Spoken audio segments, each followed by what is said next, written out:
तो क्या आप हमेशा कन्फ्यूज़ रहते हो और हमेशा आपको ये चीज़ आइडेंटिफ़ाई करना मुश्किल हो जाता है कि आप एक्चुअल में क्या करना चाहते हो? आप क्लियर नहीं सोच पा रहे हो। कोई एक चीज़ समझ नहीं होगी जो होता है कि एक स्ट्रेट थिंकिंग होना, एक क्लियर माइंडसेट होना, एक क्लियर सोच रखना, ये एक स्किल है और ये सबके पास नहीं होती है। और अगर आपको लाइफ़ में हर एस्पेक्ट में मतलब आपकी लाइफ़ में जो भी सेक्टर्स हैं, मैं बोल सकते हैं आपकी जॉब हो गया, आपके रिलेशंस हो गए, आपका करियर हो गया, या फिर अब आप कुछ करना चाहते हो, अलग कुछ करना चाहते हो, तो आपका स्ट्रेट थिंकिंग या फिर क्लियर थिंकिंग स्ट्रांग होना चाहिए। क्यों? क्योंकि अगर आप किसी एक ही चीज़ के अंदर अगर ज़्यादा इंडल्ज हो सकता है कि आपको सिर्फ अपनी जॉब से लेन देन है, तो आप हो सकता है उसके अंदर टाइम दो, तो आप धीरे धीरे करके वो सब सीख लो। लेकिन जब बात आती है आपको सब चीज़ों पर एक साथ ध्यान देना है, तो आपके पास एक क्लियर थिंकिंग और थिंक स्ट्रेट थिंक स्ट्रेट वाली जो स्किल है वो आपके पास होनी चाहिए। मीन्स आपको पता होना चाहिए कि आपको किस चीज़ पे ध्यान देना है एट दी टाइम। मीन्स अगर मैं आज की बात करूँ तो आज मुझे क्या करना है, मुझे आज मालूम होना चाहिए। भले ही कल के लिए कुछ और हो, लेकिन आज क्या करना है वो मेरे माइंड में क्लियर होना चाहिए। तो गाइस आज एक न्यू बुक के बारे में बात करेंगे जिसका नाम ही है थिंक स्ट्रेट।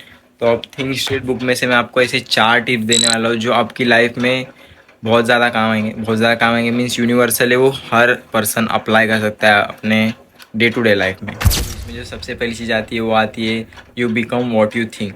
मीन्स आप जैसा सोचोगे आप वैसा ही बनोगे। आपके बड़े बुजुर्ग या फिर आपके जो एल्डर लोग होंगे उनने भी आपको ये चीज़ कभी ना कभी बोली होगी कि जैसा सोचोगे वैसा बनोगे। तो ऐसा क्यों बोला जाता है? जिस तरीके से आपका माइंड काम करता है ना, अगर आप अच्छा सोचते हो तो आप अच्छा फील करते हो। अगर आपको अंदर से बुरा लग रहा होता है या फिर आपके साथ कुछ बुरा हो जाता है तो आपको आसपास की चीज़ भले ही अच्छी हो रही हो लेकिन वो बुरी लग रही होती है। इसी तरीके से आपका थिंकिंग एक तरीके से पैटर्न काम करता है। अगर आप डिसिप्लिन हो माइंड से तो तभी जाके आपकी लाइफ में वो होगा।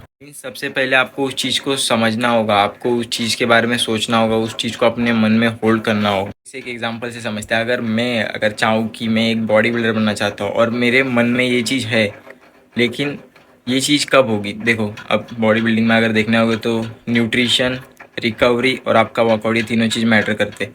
लेकिन जब तक मैं अपने मन के अंदर ये चीज़ को क्लियर नहीं रखूँगा, मीन्स मैं इसके बारे में नहीं सोचूंगा कि मुझे एक्चुअल में किस लेवल तक जाना है, मैं एक्चुअल में उस चीज़ को अचीव ही नहीं कर सकता। जो दूसरी चीज़ आती है वो आती है कनेक्टिंग दी डॉट्स। अब कनेक्टिंग दी डॉट्स से क्या मतलब है? मीन्स आपको हर डॉट को कनेक्ट करते आना है। मीन्स आपके लाइफ के जो हर फेज़ आते हैं उनको एक एक डॉट माना जाता है, या फिर आप जो दिन भर करते हो उसको भी एक तरीके से एक डॉट माना जा सकता है। अब डॉट काम कैसे करते हैं? मीन्स अगर मैं किसी लाइफ में एक चीज़ में डिसिप्लिन लाता हूँ तो वो बाकी जगह दिखता है। मीन्स अगर समझो मैंने ऐसा किया जिम के साथ कि मैं रोज़ वर्कआउट कर रहा हूँ, मैं रोज़ डिसिप्लिन हो रहा हूँ, मैं रोज़ बाहर का जंक नहीं खा रहा हूँ, मैं अपनी हेल्थ मेंटेन कर रहा हूँ। तो अगर मैं उस चीज़ को लेके एक डिसिप्लिन में चलता हूँ, मीन्स मैं ये चीज़ को रेगुलर करता हूँ, तो मेरे अंदर वो एक चीज़ आ गई कि अब मैं अगर किसी हैबिट को लेता हूँ तो मैं उसको रेगुलर कर सकता हूँ। तो अगर मैं एक बार कर चुका हूँ तो मैं दूसरी बार भी कर सकता हूँ, बिकॉज अब मेरे को पैटर्न समझ में आ गए। तो इसी तरीके से डॉट होते हैं। अगर मैंने जिम का ये एक डॉट बना दिया तो वो आगे भी एक और डॉट बनाएगा। मीन्स अगर मुझे आगे जाके अगर कोई और फील्ड लेनी है। Number 3, filter your thoughts. अब देखो एक टाइम पे अगर देखने जाओ, अगर आप टीवी चालू करते हो एक टाइम पे हज़ारों चैनल चल रहे होते हैं। नेटफ्लिक्स चालू करो एक ही वक्त पे आप हज़ारों मूवीज़ चल रहे होते हैं। मीन्स अगर जो आप सर्च करो तो आपको सोचना होगा। मीन्स आप एक साथ में कौन सी मूवी देखो, मतलब एक टाइम पे कोई एक ही मूवी देख सकते हो। आप एक टाइम पे हज़ार मूवी नहीं देख सकते, भले ही वो वहाँ पे अवेलेबल। इसी तरीके से बहुत सारे करियर है, बहुत सारे थॉट्स आपके माइंड में, लेकिन आप एक साथ सबको नहीं चला सकते। ठीक है, आपको फ़िल्टर करना होगा कि आपके लिए क्या बेस्ट है और आप इसमें से क्या बेस्ट आउटपुट निकाल सकते हो। एक सही पर्सन वही है, एक इंटेलिजेंट पर्सन वही है जो अपने पास जो रिसोर्सेज है उसमें से बेस्ट आउटपुट निकाल सके। जिस तरीके से अगर आप कोई भी करियर चूज़ करते तो आप मतलब आपके पास जितने रिसोर्सेज आप उतने में से ही सबसे बेस्ट आउटपुट निकालो। तो चौथी और सबसे बड़ी गलती जो सब मोस्ट ऑफ दी लोग करते ही करते वो आती है, they never pause and think. Pause and think का मतलब है आपको हमेशा रुक के सोचना है कि मतलब और अच्छा क्या हो सकता है। आपको हड़बड़ी नहीं करनी कि साहब साहब साहब, ऐसा कभी नहीं करना है कि कुछ भी आपको पूछा मीन्स ऐसा आपके पास हमेशा एक आंसर रेडी होता है। मीन्स कैसे हो, ठीक हूँ।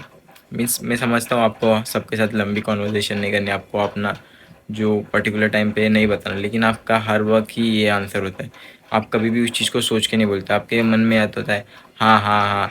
तो आप गलती में कभी उन चीज़ों को हाँ बोलते हो जो आपको नहीं करनी। आप हमेशा ऐसा है हर चीज़ों को ना ना ना करते हो, मीन्स ना आपके मुंह पे रहता है। अगर आप हमेशा एक आंसर देने से पहले पॉज़ लेते हो तो आप सबसे बेस्ट आंसर दे सकते हो उस सिचुएशन में, जिस सिचुएशन में आपको लगता है मुझे तो ये बोल देना चाहिए था तो मज़ा ही आ जाता।